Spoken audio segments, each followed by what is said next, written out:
श्री शिवाय नमस्तुभ्यम। हर हर महादेव। दोस्तों, आप सभी लोग जानते हैं कि 30 दिसंबर 2024 यानी सोमवार को पड़ रही है पौष महीने की अमावस्या तिथि। और दोस्तों, ये वो तिथि है जो पौष मास में पड़ने वाली सबसे बड़ी तिथि है, क्योंकि यह सोमवार के दिन पड़ रही है और इसे सोमवती अमावस्या के नाम से जाना है। इस दिन स्नान दान करने से विशेष फलों की प्राप्ति होती है और इसका बहुत ही बड़ा और विशेष महत्व होता है। पूज्य गुरु जी ने कहा है कि अगर कभी भी मौका लग जाए और पौष महीने की अमावस्या तिथि सोमवार को पड़ जाए तो आप लोगों को एक सफेद फूल वाला उपाय तो अवश्य ही करना चाहिए। इन दोनों का संयोग बहुत ही कम आता है। इसी के साथ में गुरु जी ने अपनी शिव पुराण कथा में बताया है कि इस दिन आपको एक सफेद फूल का उपाय तो आपको अवश्य ही करना चाहिए, क्योंकि ऐसा दिन पूरे साल में सिर्फ एक ही बार आता है। और दोस्तों, आप सभी लोग जानते हो कि सोमवती अमावस्या का अगर सबसे बड़ा कोई उपाय है तो वो एक सफेद फूल वाला उपाय है। तो दोस्तों, इस सोमवार के दिन आप लोगों को इस एक सफेद फूल वाले उपाय को जरूर करना है। बहुत सारे लोग होंगे जिन लोगों ने इस उपाय को ना किया हो, मतलब पूरा साल निकल गया, उन्होंने किसी भी दिन इस एक सफेद फूल वाले उपाय को ना किया हो। पर दोस्तों, आपके पास एक आखिरी मौका बचा हुआ है जो कि 30 दिसंबर के दिन है। तो इस दिन आप लोगों को इस वाले उपाय को जरूर कर लेना है। भले ही आपने पूरे महीने भर इस उपाय को ना किया हो, पर अगर आपने इस पौष महीने के अमावस्या के दिन अगर इस वाले उपाय को कर लिया तो आपको इस उपाय को करने का वो फल मिलेगा जिसकी आपने कभी कल्पना भी नहीं करी होगी।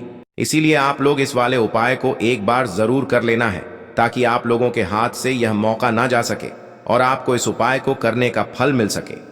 दोस्तों, यह उपाय पंडित जी ने अपनी अभी की ही श्री शिव महापुराण की कथा में बताया है।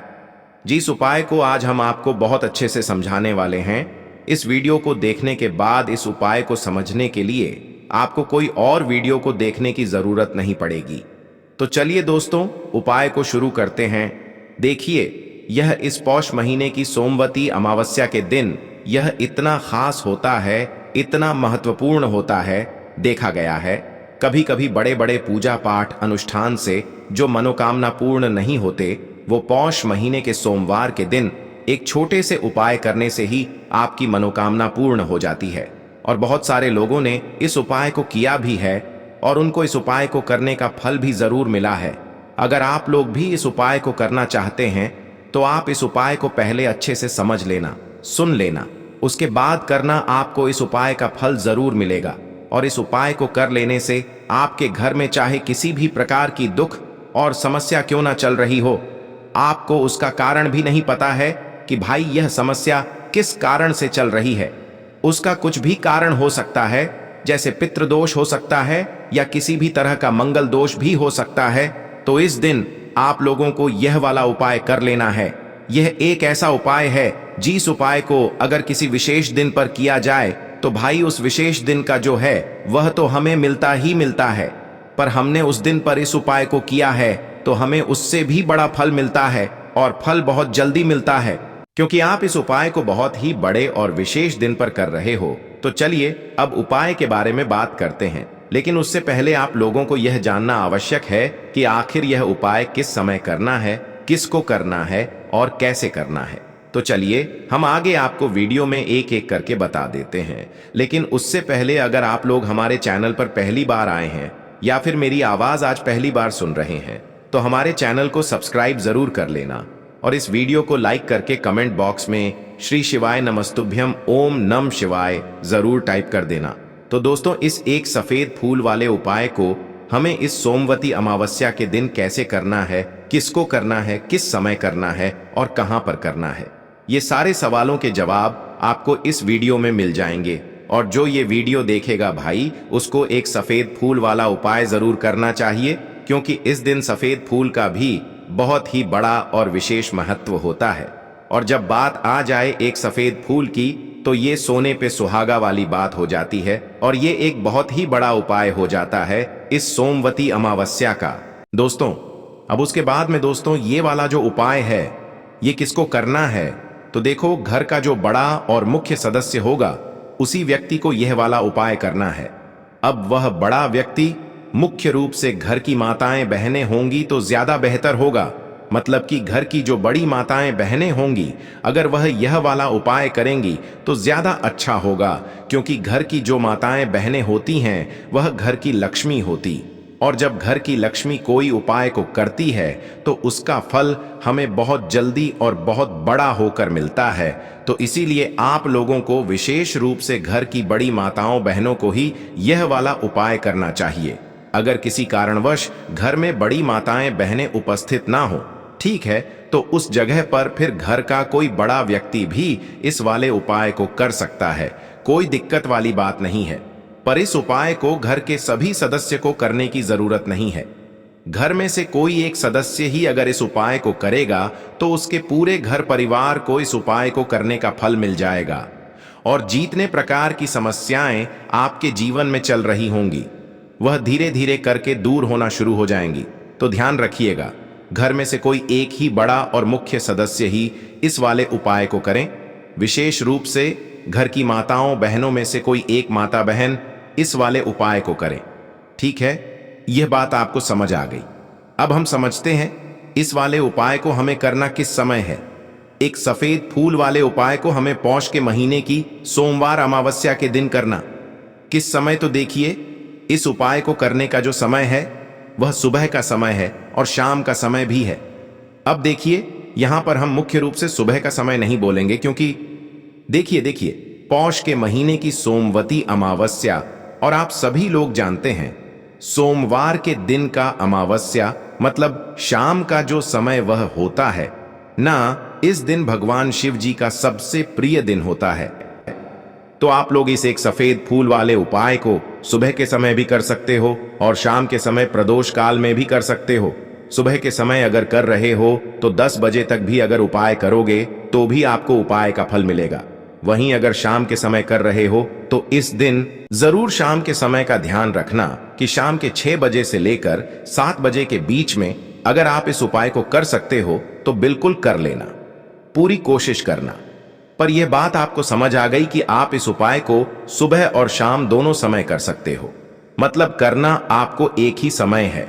घर में से किसी एक ही बड़े व्यक्ति को करना है, पर एक ही बार इस उपाय को करना है, दोनों समय नहीं करना है। आपको जो समय अच्छा लगे आप उस समय पर इस वाले उपाय को कर सकते हैं। यह उपाय आपके जीवन में धन धान्य की वृद्धि करेंगे, साथ ही साथ आप में ओज तेज की वृद्धि भी करेंगे। अगर आप अपने व्यापार में या नौकरी में किसी कारणवश अगर रुके हुए हैं, आपको सफलता प्राप्त नहीं हो पा रही है, तो आप सफल भी होंगे और साथ ही साथ आपकी सारी समस्याओं और संकटों का अंत भी होने वाला है। तो चलिए जानते हैं पूज्य गुरुजी द्वारा बताए गए अपने सबसे पहले खास उपाय के बारे में। इस उपाय के लिए आपको सबसे पहले ले लेना है एक सफेद रंग का फूल। देखिए, सफेद रंग का फूल महादेव जी को बहुत ही प्रिय होता है, इसीलिए आपको सिर्फ एक सफेद रंग का फूल ले लेना है। अगर आपके पास में सफेद रंग का फूल नहीं है तो आप शिवलिंग के ऊपर बढ़े हुए सफेद रंग के फूल को उठाकर इसे जल से शुद्ध करके आप इसका फिर से इस्तेमाल शिवलिंग पर कर सकते हैं। बस आपको ध्यान रखना है कि सफेद रंग का फूल जो आप लेंगे वो केतकी का फूल नहीं होना चाहिए, और आप कोई भी सफेद रंग का फूल उसकी जगह पर ले सकते हैं। फिर इसी के साथ आपको एक चावल का दाना ले लेना है। चावल का दाना कहीं से भी टूटा खंडित नहीं होना चाहिए। इसी के साथ आपको एक बेल पत्र ले लेनी है। अगर आपके पास में बेल पत्र भी नहीं है तो शिवलिंग के ऊपर छड़ी हुई बेल पत्र को उठाकर आप इसे जल से शुद्ध करके इसका फिर से इस्तेमाल शिवलिंग पर कर सकते हैं। फिर आपको सबसे आखिर में एक लोटा जल ले लेना है।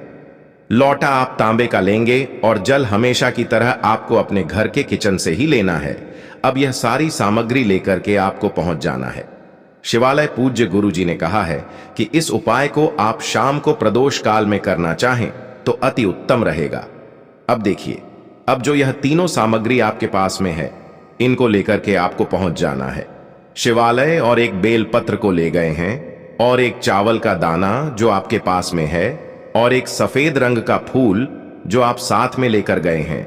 इन तीनों सामग्रियों को एक एक करके आपको इसी एक लोटे जल में डाल देना है। ये तीनों सामग्री आप शिवलिंग के सामने ही इस एक लोटे जल में डालिए। अब आपका यह एक लोटे जल का मिश्रण तैयार हो गया।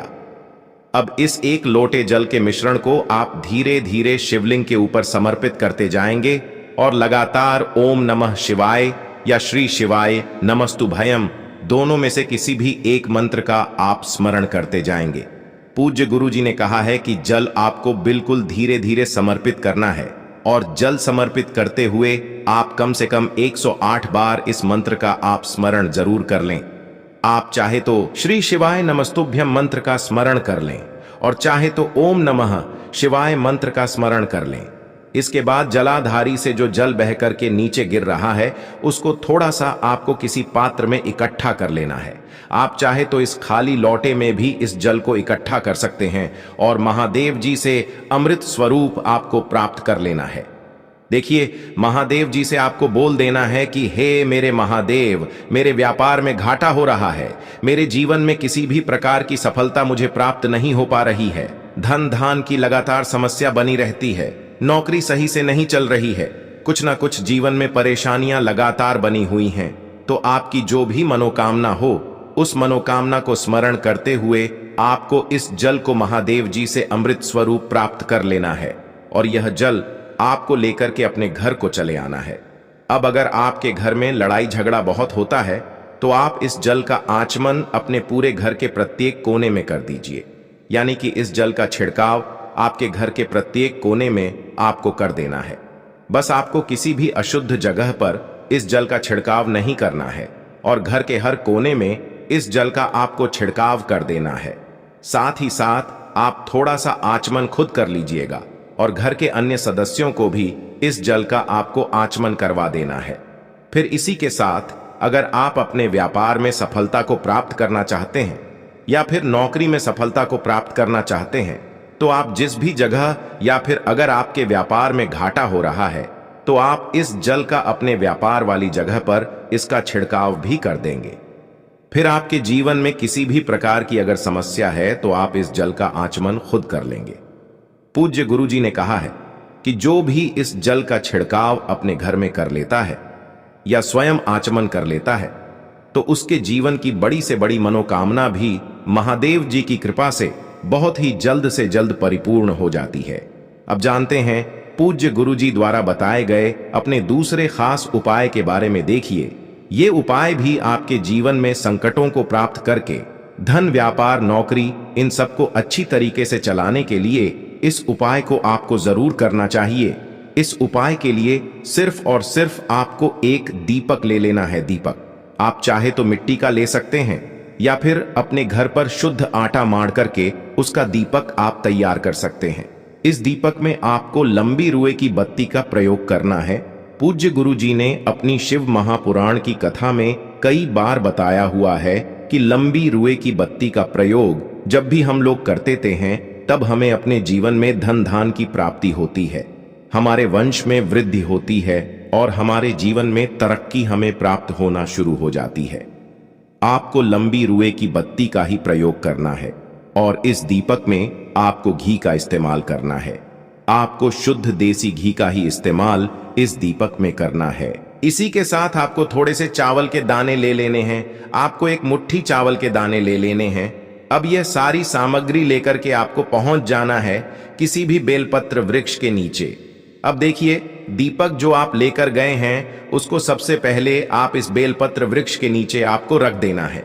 अब ये चावल के दाने जो लेकर के गए हैं आपको वहीं पर बेलपत्र वृक्ष के आसपास जड़ में आपको कहीं पर इन चावलों को डाल देना है और इसी के ऊपर इस दीपक को आपको रख देना है।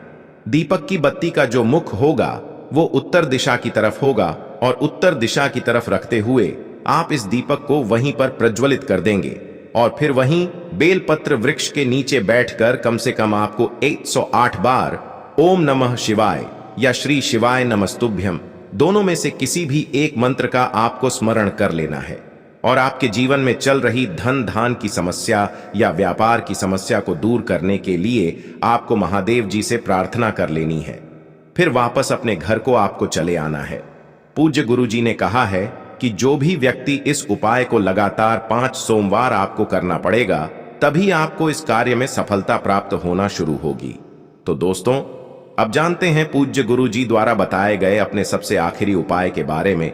जो आपके जीवन की सारी समस्याओं को समाप्त करने के लिए धन की अगर समस्या है तो उसको समाप्त करेगा, व्यापार में अगर कोई समस्या है तो उसको समाप्त करेगा, नौकरी अगर आपको नहीं मिल पा रही है तो उस समस्या से भी आपको मुक्ति मिलेगी, या फिर आप अपने जीवन में ओज तेज की वृद्धि करना चाहते हैं तो यह उपाय आपके लिए बहुत ही विशेष सिद्ध होने वाला है। आपके जीवन की सारी समस्याओं का अंत करने के लिए इस उपाय को आप जरूर करिएगा। इस उपाय के लिए भी आपको एक लोटे जल की जरूरत पड़ेगी। एक लोटा जल आप ले लीजिएगा। लोटा आप तांबे का लीजिएगा और जल हमेशा की तरह आपको अपने घर के किचन से ही लेना है। फिर इसी के साथ आपको एक हरा साबुत मूंग का दाना ले लेना है। हरा साबुत मूंग का दाना जो होता है, जो खड़ा मूंग कहलाता है, वो आपको एक दाना ले लेना है। फिर इसी के साथ आपको एक चावल का दाना भी ले लेना है। चावल का दाना यानी कि अक्षर। फिर सबसे आखिर में आपको थोड़ा सा गुड़ ले लेना है। गुड़ आप एक टुकड़ा या 2 टुकड़ा ले सकते हैं। अब ये सारी सामग्री लेकर के आपको पहुंच जाना है शिवालय। इस उपाय को भी आप शाम को प्रदोष काल में या उसके बाद किसी भी समय कर सकते हैं। शिवालय पहुंचने के बाद अब यह सारी सामग्री लेकर के, यानी कि एक गुड़ का टुकड़ा, एक हरा मूंग और एक चावल का दाना, इन सारी सामग्रियों को इस एक लोटे जल में आपको मिला लेना है। अब यह एक लोटे जल का जो मिश्रण तैयार हो गया है, अब शिवलिंग के सामने आपको बैठ जाना है और महादेव जी से अपनी समस्या को दूर करने के लिए सबसे पहले आपको प्रार्थना कर लेनी है। अगर आप धन धान की समस्या को दूर करना चाहते हैं तो उसके लिए प्रार्थना कर लीजिए। व्यापार की समस्या है, नौकरी की समस्या है, या घर में आपके गृह क्लेश या लड़ाई झगड़ा बहुत होता रहता है, तो उसको दूर करने की जो भी समस्या है उसको महादेव जी से एक एक करके आपको कह देना है। तो उसको दूर करने के लिए महादेव जी से प्रार्थना कर लीजिए और फिर यह एक लोटा जल आपको धीरे धीरे शिवलिंग के ऊपर समर्पित करते जाना है। समर्पित करते हुए आप कम से कम 21 बार, जितना भी आपके पास में समय मिले, आप ओम नमः शिवाय या श्री शिवाय नमस्तु भयम, दोनों में से किसी भी एक मंत्र का आपको स्मरण कर लेना है। फिर थोड़ी देर वहीं शिवलिंग के सामने बैठकर महादेव जी से आपको प्रार्थना करनी है और फिर वापस अपने घर को चले आना है। पूज्य गुरु जी कहते हैं कि जो भी व्यक्ति इस उपाय को सोमवार के दिन अगर इस उपाय को कर लेता है तो उसके जीवन में ओज तेज की वृद्धि होती है, उसके जीवन के सारे संकटों का अंत होता है तथा उसको भी सुख, समृद्धि और वैभव की प्राप्ति होती है। तो दोस्तों, आपको यह वीडियो कैसा लगा कृपया कमेंट करें और पंडित प्रदीप मिश्रा के नए वीडियो पाने के लिए इस चैनल को सब्सक्राइब करें। स्वस्थ रह, मस्त रह। अगले वीडियो में फिर मिलेंगे। धन्यवाद। हर हर महादेव।